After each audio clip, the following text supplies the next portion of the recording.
मैं डॉक्टर महेंद्र सारन, स्वागत है आपका हमारे YouTube चैनल जैन अकेडमी में। डियर स्टूडेंट, आज हम इस वीडियो के जरिए ये जानने का प्रयास करेंगे कि इंग्लिश का क्या सिलेबस है और इंग्लिश का क्या वेटेज रहता है। कंपटीशन एग्जाम्स में इंग्लिश को किस तरह से कंप्लीट किया जाता है और किस तरह से इसके सिलेबस की बारीकियों को जाना जाता है और समझा जाता है। आज हम इस बारे में चर्चा करेंगे। तो आइए अब हम इस वीडियो को शुरू करते हैं और मैं तुम्हें पहले इसके सिलेबस को लेकर के चर्चा करूंगा जो हमारे लिए बहुत महत्वपूर्ण है। डियर स्टूडेंट्स, आज हर कंपटीशन में इंग्लिश विषय का एक वेटेज रहता है, जिसमें एसएससी बैंक जैसे एग्जाम्स में इंग्लिश का बहुत ज़्यादा वेटेज रहता है और बच्चों का सिलेक्शन जो क्राइटेरिया डिसाइड होता है वो इंग्लिश सब्जेक्ट पर भी डिपेंड करता है। तो आज मैं तुम्हें इसकी बारीकियों के बारे में समझाऊंगा कि आपको शुरुआत कहां से करनी है और कौन कौन से टॉपिक आपको ज़्यादा पढ़ने हैं, किन किन टॉपिक्स पर आपको विशेष ध्यान देना है। आज हम इस वीडियो में इसी बात को लेकर के चर्चा करेंगे। तो आइए हम शुरुआत करते हैं।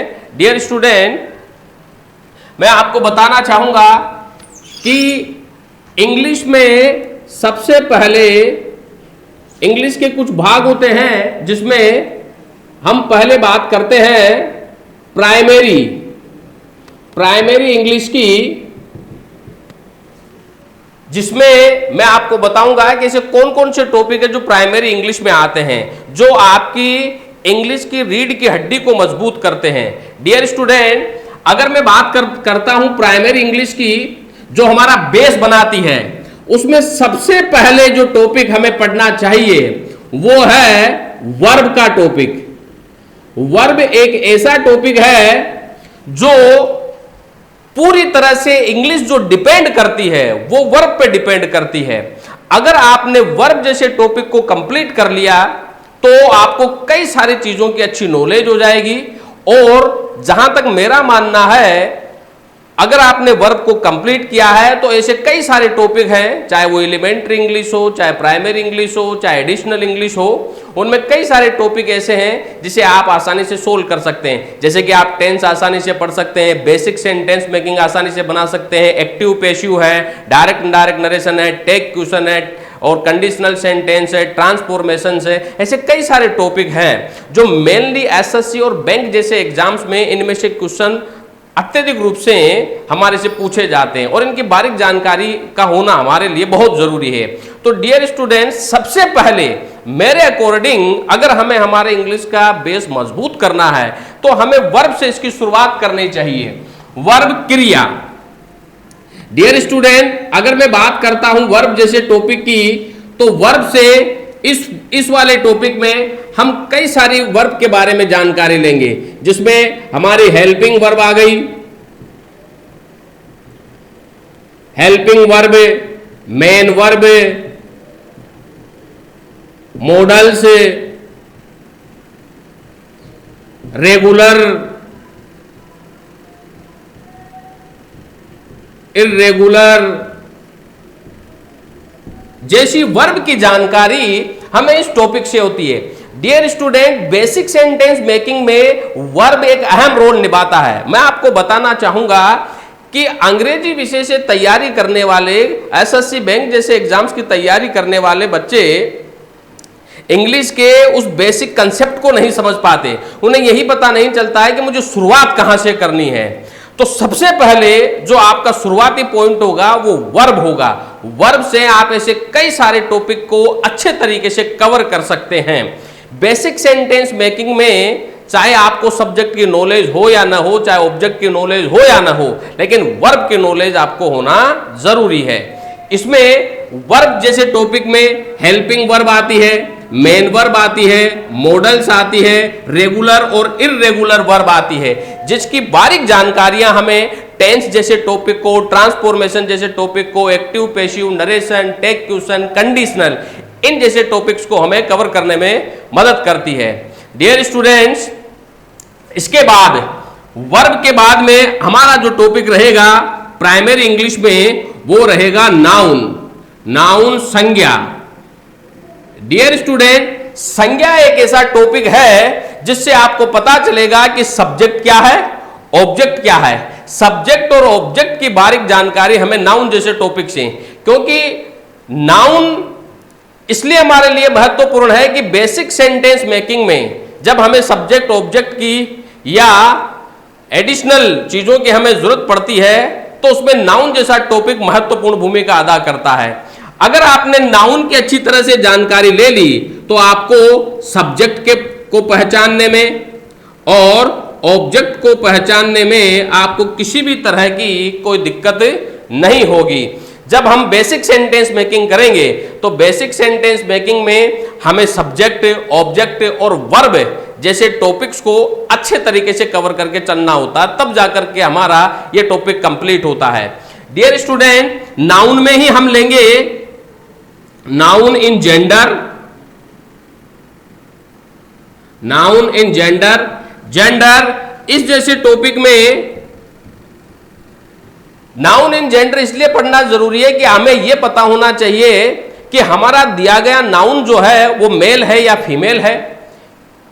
ये टॉपिक, इसकी जानकारी हमें जेंडर जैसे टॉपिक में पता लगती है, क्योंकि जेंडर जो है वो 4 प्रकार से डिवाइडेड होते हैं। एक तो मैस्कुलाइन जेंडर होता है, एक फेमिनाइन जेंडर होता है, एक कॉमन जेंडर होता है और एक न्यूट्रल जेंडर होता है। दी गई नाउन कौन से जेंडर से बिलोंग करती है ये भी हमारे लिए जानना बहुत जरूरी है। तो ये बात हम इस टॉपिक में कंप्लीट करेंगे। फिर इसी के बाद में इसी का एक टॉपिक आएगा नाउन इन नंबर। ध्यान दीजिएगा dear student, noun in number, वचन के बारे में। अब हमने नाउन तो पढ़ ली, लेकिन इसको कंपटीशन एग्जाम्स में पूछा कैसे जाता है इसकी जानकारी हमें जेंडर और नंबर जैसे में पता लगेगी, क्योंकि नाउन सिंगुलर भी होती है, प्लूरल भी होती है, काउंटेबल और अनकाउंटेबल्स होती है।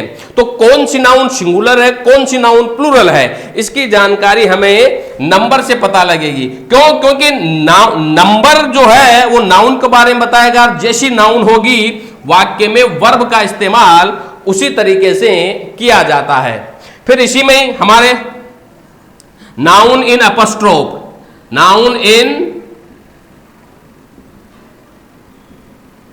अपस्ट्रोफ, इस टॉपिक में हमें नाउन के रिलेशन के बारे में हम जानने का पूरा प्रयास करेंगे, क्योंकि अपस्ट्रोफ जो रहता है वो अपस्ट्रोफ और अपस्ट्रोफ एस के साथ में ये नाउन यूज में होती है, जो नाउन के रिलेशंस को बताती है। जैसे कि मैं यहां पे लिखना चाहूं राम हाउस, राम हाउस, तो ये गलत है।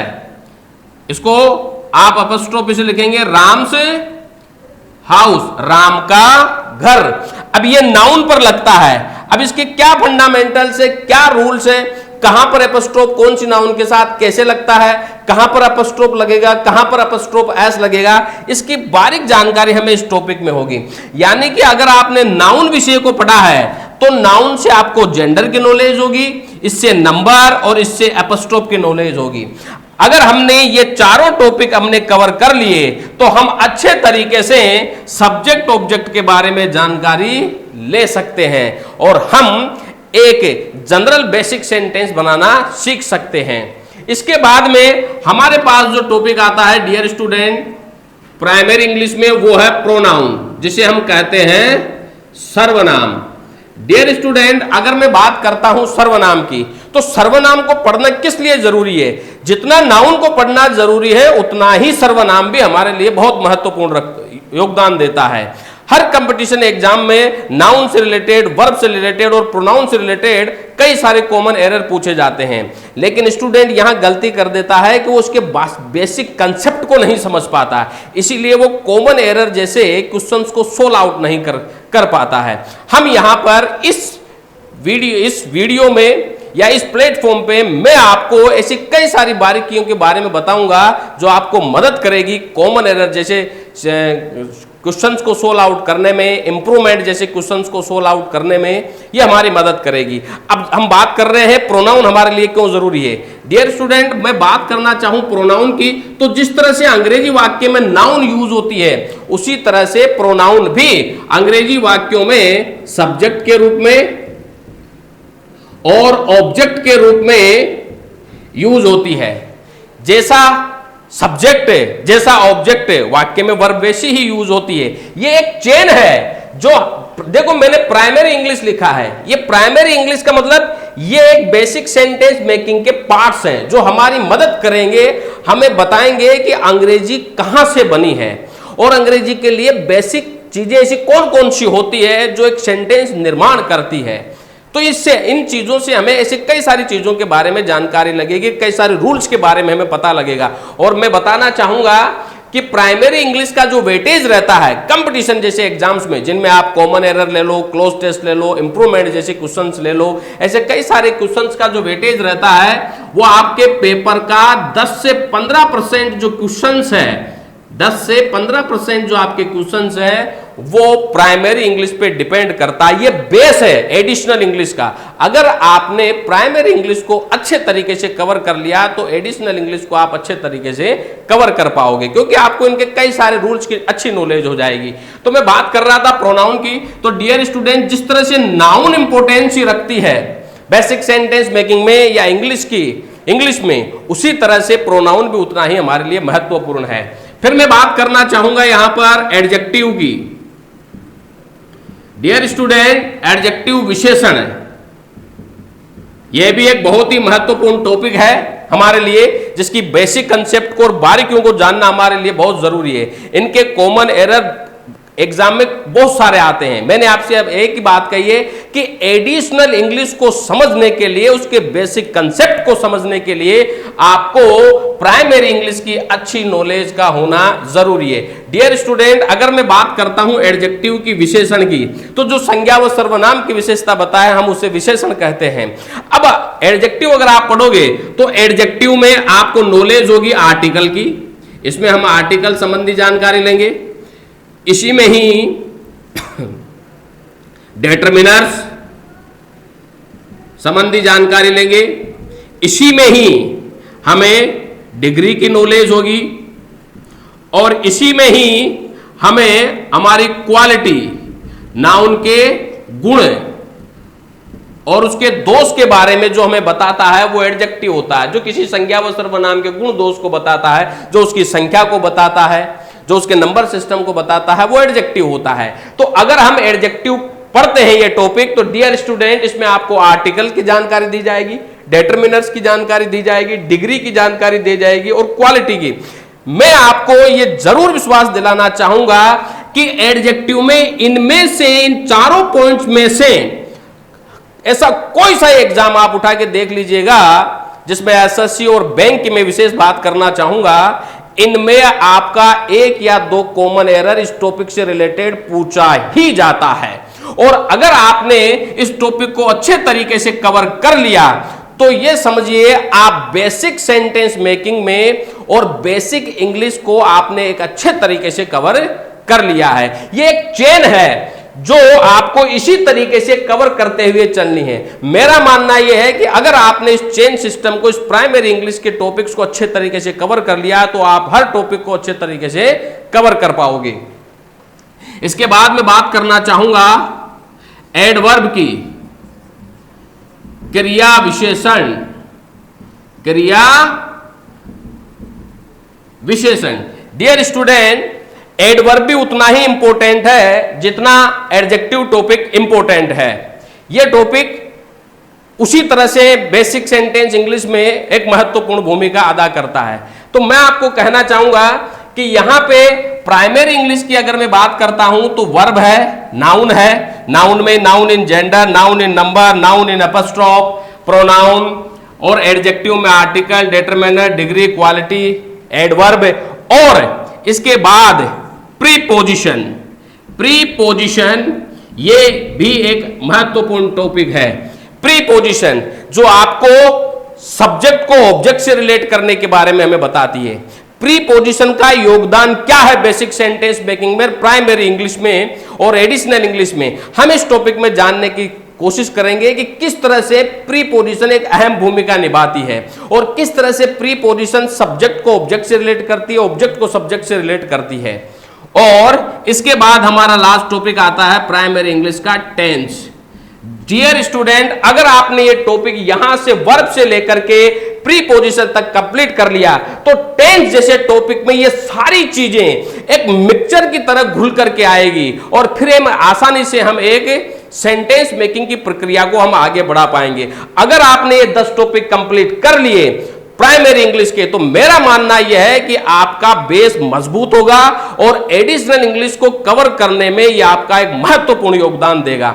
टेंस जैसे टॉपिक में ये सारे टॉपिक घुल मिल करके आएंगे जिसमें आपको वर्ब संबंधी जानकारी, वर्ब के एरर के बारे में, नाउन, प्रोनाउन, एडजेक्टिव इनके एरर के बारे में आपको बताया जाएगा और किस तरह से एक बेसिक सेंटेंस बनता है और कहां पर इसमें कॉमन एरर संबंधी जो मिस्टेक्स है वो कैसे पूछी जाती है, ये सारी जानकारियां हम इस टेंस जैसे टॉपिक में पढ़ेंगे।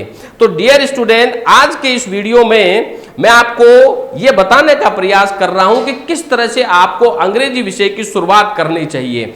स्टूडेंट अंग्रेजी विषय को लेकर के भ्रम की स्थिति में रहता है और वह उसके कुछ रूल्स और रेगुलेशंस होते हैं, बस वो उन्हीं पर ही फोकस करता है, उसके बेसिक कंसेप्ट को नहीं समझ पाता। अगर आपने इसके बेसिक कंसेप्ट को और बेसिक प्राइमरी इंग्लिश को कवर किया तो जैसे कि पैरा जुम्बलिंग वाले क्वेश्चन है, सेंटेंस इंप्रूवमेंट वाले क्वेश्चन है, जो कंपोजिशन पार्ट है जिसमें हमारे लेटर आता है, रिपोर्ट आती है, पैसेज आते हैं, क्लोज टेस्ट आते हैं, इन जैसे क्वेश्चंस को आप आसानी से हल कर पाओगे। प्राइमरी इंग्लिश से ही आपका बेस मजबूत होगा।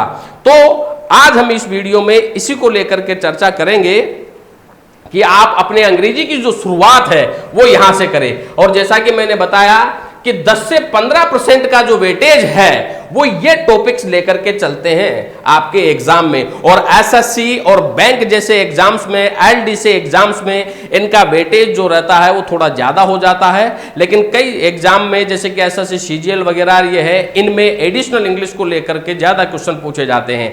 लेकिन एडिशनल इंग्लिश को आप तभी कवर कर पाओगे जब आप प्राइमरी इंग्लिश को कवर कर पाओगे, क्योंकि ये एडिशनल इंग्लिश का एक बेस है जो आपको पूरी तरह से अंग्रेजी की तैयारी और अंग्रेजी का जो फोबिया है उसे पूरी तरह से कवर करता है।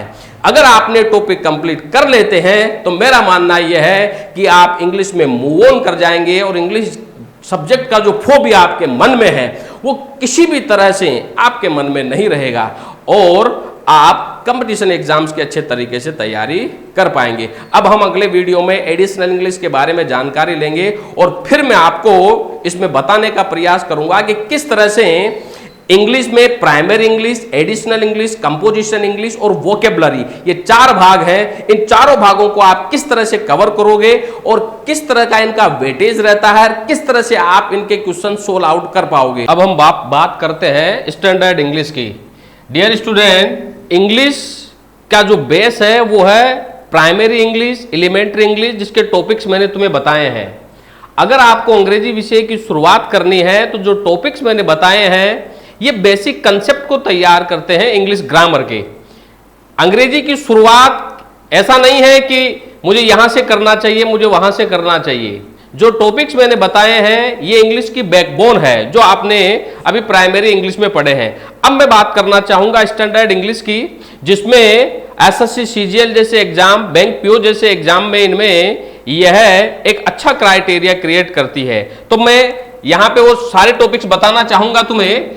अगर मैं बात करता हूं स्टैंडर्ड इंग्लिश की तो इसमें सबसे पहला टॉपिक आता है वॉइस, है जिसमें एक्टिव वॉइस हो गया, पैसिव वॉइस हो गया। अब बात अगर हम वॉइस की करते हैं तो जैसा कि मैंने आपको पहले बताया है कि अगर आपको वॉइस समझना है तो इसके लिए जरूरी है आपको वर्ब की अच्छी नॉलेज, नाउन प्रोनाउन की अच्छी नॉलेज और टेंस की अच्छी नॉलेज, क्योंकि वॉइस का जो चैप्टर बनता है वो कंप्लीटली डिपेंड करता है वर्ब जैसे चैप्टर पे और टेंस जैसे चैप्टर पे। फिर इसके बाद हमारा जो टॉपिक आता है वो आता है नरेशन, डायरेक्ट इनडायरेक्ट नरेशन। ये भी पूरी तरह से वर्ब जैसे टॉपिक पे और टेंस जैसे टॉपिक पे डिपेंड करता है। If you have a great knowledge about these topics then you can easily handle it. आप इन चीजों को आसानी से हैंडल कर सकते हैं, जिसमें वॉइस हो गया, नरेशन हो गया। फिर इसके बाद हमारे पास जो टॉपिक आता है वो है कंजक्शन। आप इन्हें कनेक्टर कह सकते हैं। यहां पे है सिंथेसिस, इसके बाद हमारे टॉपिक है क्लॉज, फिर इसमें हमारे टॉपिक आता है फ्रेज, फिर इसमें हमारे टॉपिक आता है conditional, transformation,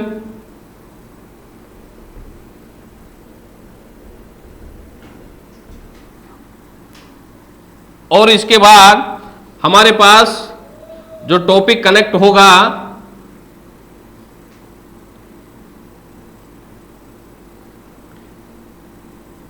framing question,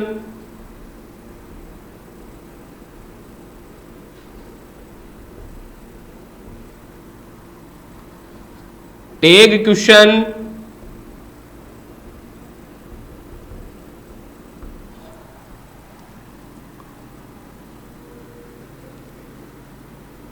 इन्फिनिटिव्स,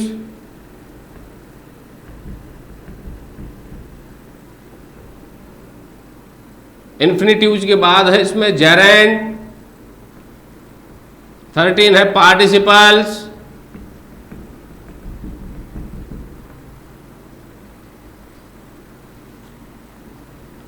mood,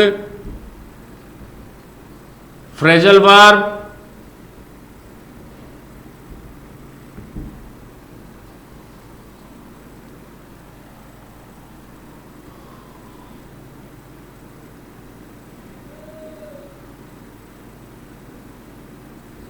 removal of to. Dear student, ये अंग्रेजी विषय के स्टैंडर्ड इंग्लिश के ये टॉपिक्स हैं। जैसा कि मैंने आपको एलिमेंट्री इंग्लिश में बताया था, अगर वो टॉपिक्स आपको अच्छे तरीके से लर्न है तो हम इन टॉपिक्स को अच्छे तरीके से कवर कर सकते हैं। ये सारे के सारे जो टॉपिक्स जो मैंने आप बोर्ड पे लिखे हैं, मैं एक बार रिपीट करना चाहूंगा। जैसे वॉइस है, नरेशन है, कंजक्शन है, सिंथेसिस है, क्लोज है, फ्रेज है, कंडीशनल है, ट्रांसफॉर्मेशन है, फ्रेमिंग क्वेश्चन है, टैग क्वेश्चन है, इन्फिनिटिव्स है, जेरेंड है, पार्टिसिपल्स है, मूड है, फ्रेजल वर्ब है, रिमूवल ऑफ टू है। अगर मैं इनकी बात करना चाहूं तो ये एसएससी बैंक जैसे एग्जाम्स में ये 30 से 40% का नंबर का स्कोर करते हैं। जो हमारे कई सारे टॉपिक्स में पूछे जाते हैं, जैसे कि क्लोज टेस्ट को लेकर के पूछे जाते हैं, जैसे कि इंप्रूवमेंट को लेकर के पूछे जाते हैं, जैसे कि सेंटेंस रीअरेंजमेंट वाले क्वेश्चन है, पैरा जुम्बलिंग वाले क्वेश्चन है। ये सारे क्वेश्चन जो है वो इन पे डिपेंड करते हैं। और ये सारे टॉपिक्स आप तभी अच्छे तरीके से कवर कर पाएंगे जब हमें एलिमेंट्री इंग्लिश की अच्छी नॉलेज होए।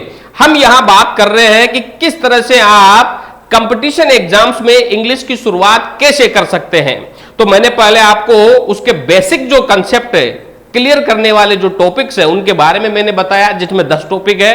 फिर उसके बाद आती है हमारे स्टैंडर्ड इंग्लिश। इसमें ये 16 टॉपिक है जो आपको एक अच्छे नंबर का क्राइटेरिया दे सकते हैं। जैसा मैंने बताया, 30 से 40% नंबर का ये स्कोर करते हैं। फिर इसके बाद में हमारे अगला जो पोर्शन जो बनता है इसमें, वो आता है कंपोजिशन पोर्शन।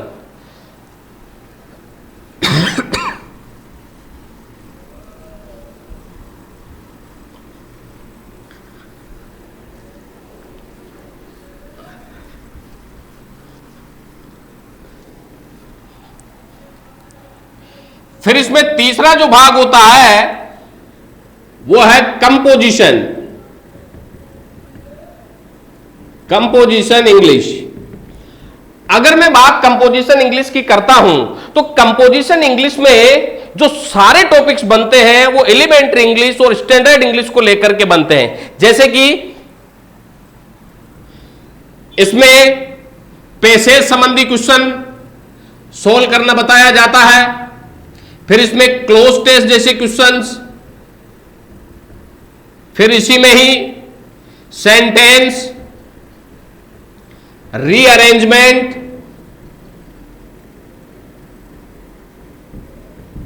सेंटेंस इंप्रूवमेंट,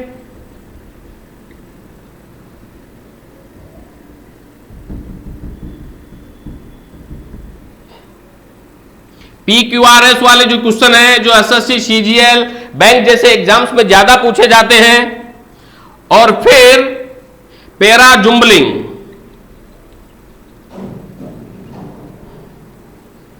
इसी में ही फिर आपके लेटर, रिपोर्ट, ऐसे जैसे क्वेश्चन आते हैं। तो ये हमारी कंपोजिशन इंग्लिश है। इसका पूरा जो आधार बनता है कंपोजिशन इंग्लिश का, वो पूरी तरह से आपकी बेसिक इंग्लिश पे और स्टैंडर्ड इंग्लिश पर ये कंप्लीट होता है। अगर आपको इन दोनों की अच्छी नॉलेज है तो हम एक प्रैक्टिस के माध्यम से हम इन्हें अच्छे तरीके से सोल्व आउट कर सकते हैं। और फिर इसमें चौथा जो भाग आता है हमारे, वो है वोकेबलरी पोर्शन का। डियर स्टूडेंट, ये टॉपिक एक ऐसा टॉपिक है जो हर कंपटीशन एग्जाम्स में पूछा जाता है, जो हर कंपटीशन एग्जाम्स में 5 से 10% के क्वेश्चन को ये कंप्लीट करता है। चाहे वो वन वर्ड हो, सिनोनिम्स हो, एंटोनिम्स हो,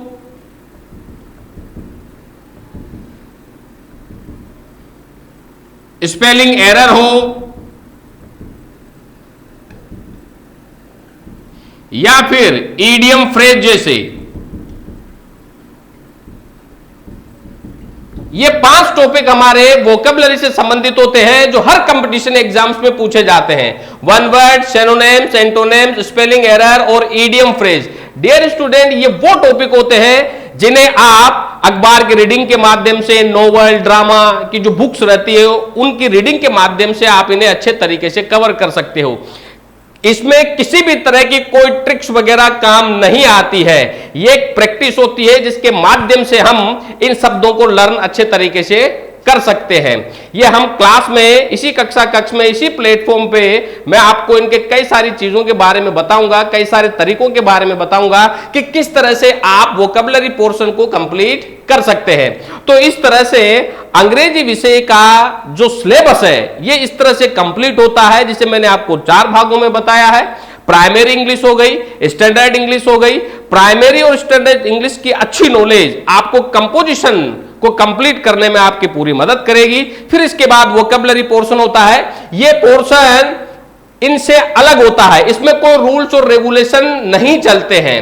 आप इन्हें एक प्रैक्टिस के माध्यम से, अपनी रीडिंग के माध्यम से इसे अच्छे तरीके से कवर कर सकते हैं।